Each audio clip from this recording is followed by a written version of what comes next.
Hello there.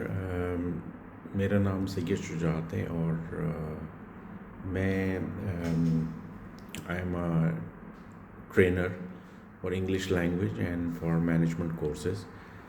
मैं आज एक बहुत इम्पोर्टेंट चीज़ शुरू करना चाह रहा हूँ कि जो हमारे स्टूडेंट्स की जो इंग्लिश में प्रॉब्लम्स रहती हैं रिगार्डिंग ऑल द कन्फ्यूजन्स कि जिस तरह में यूजुअली सब कॉन्टिनेंट में ग्रामर पढ़ाया जाता है कि एक साइड पे आप इंग्लिश लिखते हैं और एक साइड पे आप हिंदी उर्दू वगैरह लिखते हैं।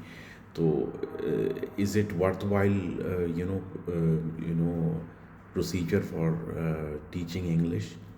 तो जितनी भी मेरी रिसर्च है उसके मुताबिक आई फिगर्ड आउट कि इसका कोई बहुत अच्छा आउटकम नहीं है, क्योंकि स्टूडेंट ऑलवेज़ वो पज़ल रहता है कि मुझे कब उसमें उसको चेंज करना है और लाइक एवरीथिंग इज़ देयर।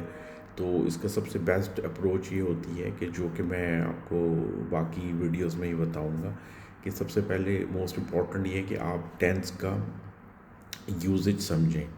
जैसे मैं आपको एक एग्ज़ाम्पल देता हूँ कि अगर आपने रूटीन की बात करनी है या कोई फैक्ट बताना है तो आप प्रेजेंट सिंपल यूज़ करेंगे और उसमें आप फॉर्मेशन बाद में आएगी, ठीक है। फॉर हम लोग जंप कर जाते हैं फॉर्मेशन पर। Formation would come later, but first of all आपने समझना है कि टेंस होता क्या है, you know what the tense actually.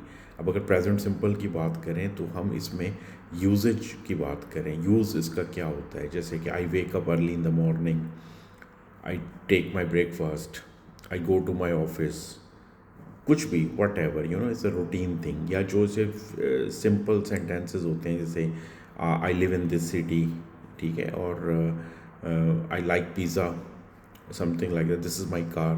तो ये सब फैक्ट्स और रूटीन की चीज़ें हैं। तो इसमें फिर हम इसके बाद मैं आपको एग्जांपल के तौर पर बता रहा हूँ, उसके बाद we jump to the formation.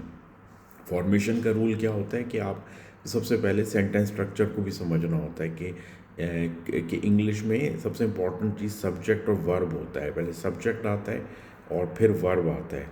तो अब जैसे मैं कहूँ कि आई वेक अप, तो आई सब्जेक्ट आया और फिर वेक अप वर्ब आया।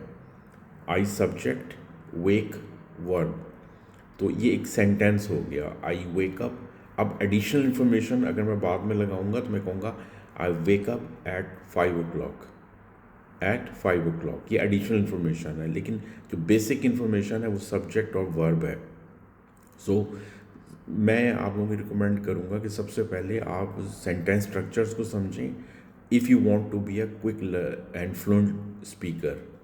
और अपने आप को इस चीज़ से निकालें कि ये फॉर्मेशन में जंप टू द फॉर्मेशन बाद में आएगी, वो ऑटोमेटिकली वो खुद ब खुद उसके साथ अटैच होगी। बट फर्स्ट ऑफ ऑल आपने इसको समझना है कि टेंस होता है क्या और ये कौन से टेंस की हम बात कर रहे हैं। I hope you would have got my point. और इस पर मैं मज़ीद आपको टेंस वाइज समझाऊँगा कि इन टेंसेस को कैसे समझना है और इनके क्या उनकी एप्लीकेशन होती है। Thank you very much.